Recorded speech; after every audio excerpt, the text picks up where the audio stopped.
Tetapi apabila kalian tidak bersyukur, maka aku tidak rugi, kata Allah.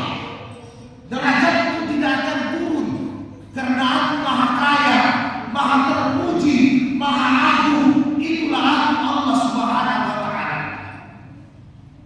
Mudah-mudahan kita termasuk hamba-hamba yang syakir.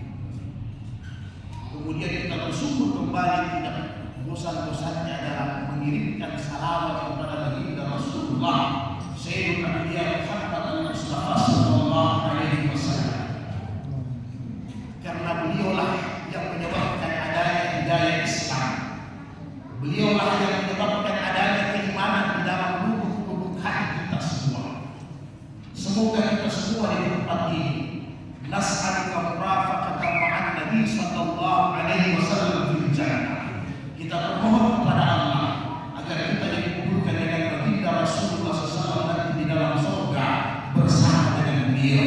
Amin ya rabbal alamin. Allahumma salli ala sayyidina Muhammad wa ala ali sayyidina Muhammad. Assalamu alaikum ya Aba Qasim. Assalamu alaikum ya Aba Abdullah.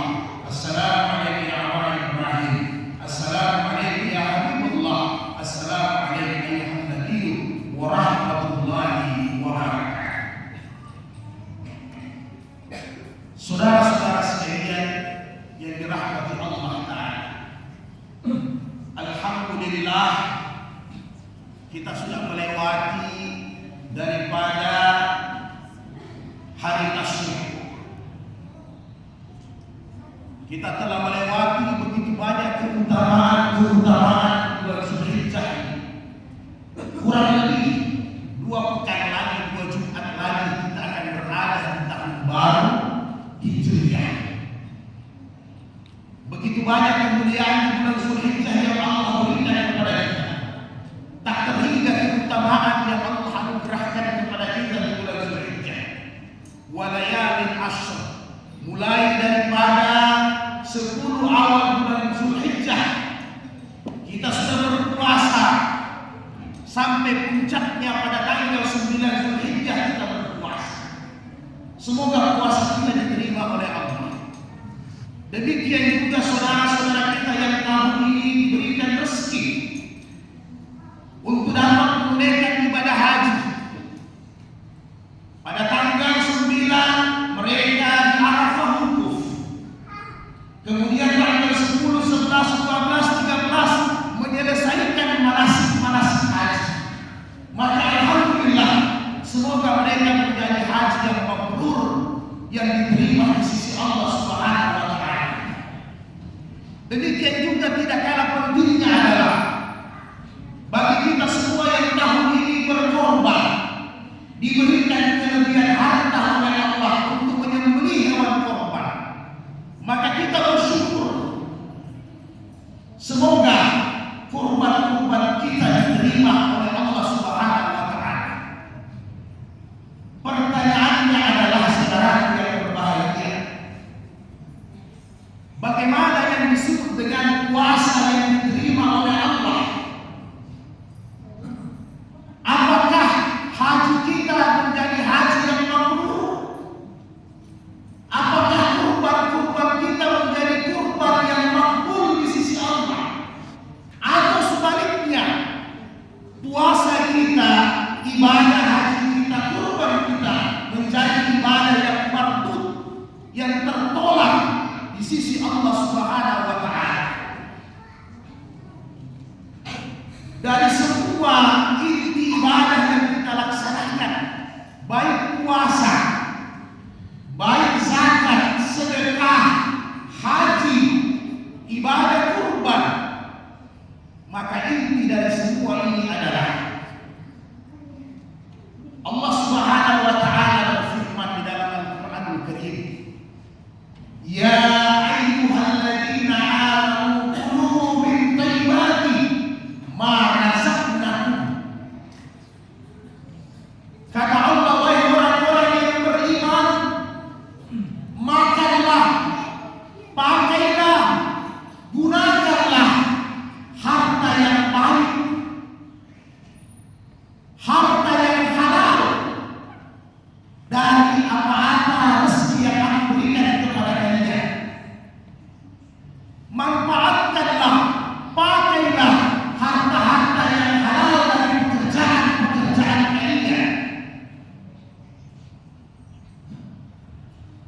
maka ijma' jumhur para ulama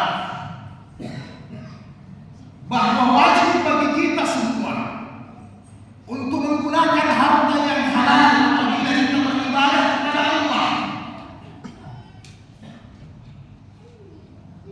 Bukankah Allah Subhanahu wa taala telah menyampaikan kepada Rasulullah sallallahu alaihi wasallam,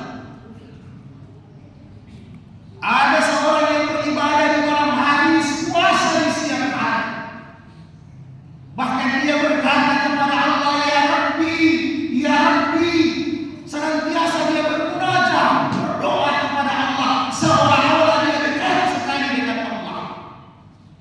Tetapi mat'amahu wa masrabahu wa malbasahu, bukankah makanannya, minumannya, pakaiannya semua dari sumber yang haram? Dia dapatkan makanan dari pekerjaan yang haram. Dia dapatkan pakaian dari pekerjaan maksiat. Dia dapatkan minuman dari hal-hal yang dilarang oleh Allah. Maka bagaimana doanya bisa diterima? Walaupun dia siang malam berkata, ya Rabbi wa Tuhanku. Bukankah kata Rasulullah dalam hadis yang sahih,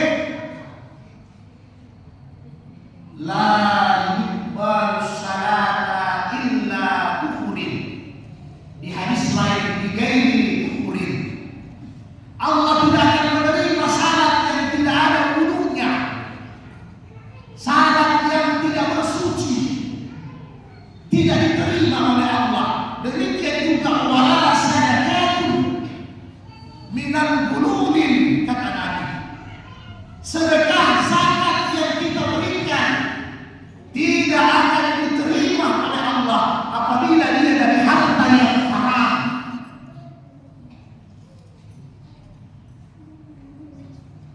Ketika kita membeli hewan kurban, disembelih pada hari Idul Adha dan hari-hari tasrik, tetapi itu didapatkan dari harta yang haram, apakah lewat perjudian, bisnis minuman-minuman keras, bisnis narkoba, mengambil uang rakyat, mencuri, merampok, korupsi, maka tidak diterima ibadah kurban kita kepada Allah Ta'ala.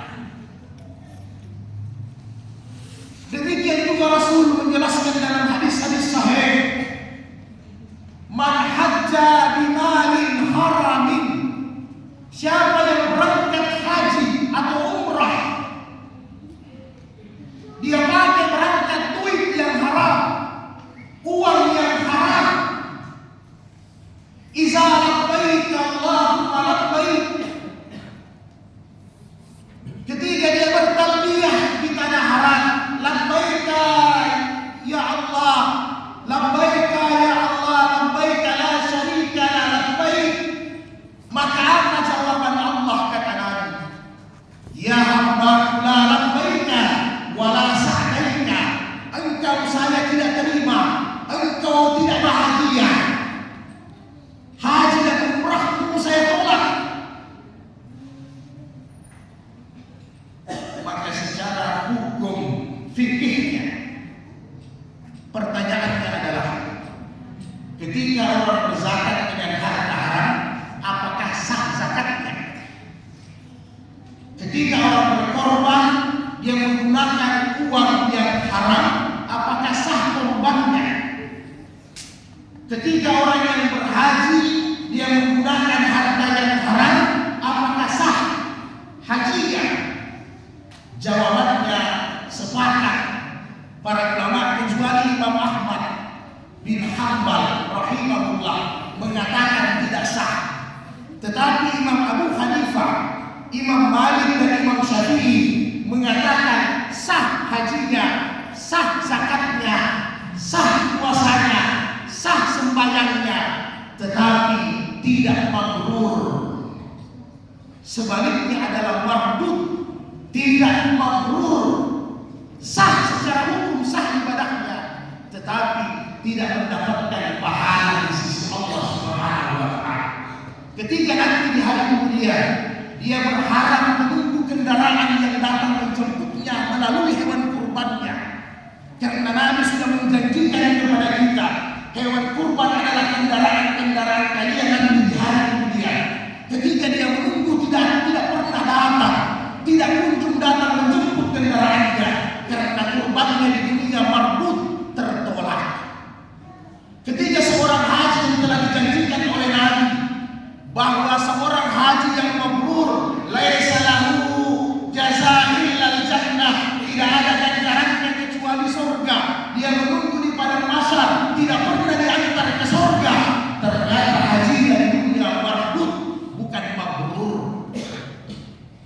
Demikian juga ketika nanti di hari kemudian seorang yang berzakat bersedekah, kata Nabi, ketika dia memberi, Allah mengambil sedekah dengan zakatnya, kemudian membesarkan zakatnya, membesarkan sedekahnya, nanti dia akan terima di hari kemudian. Sebagaimana kata Nabi, Allah memelihara ternak dari sedikit menjadi banyak, berkembang biak.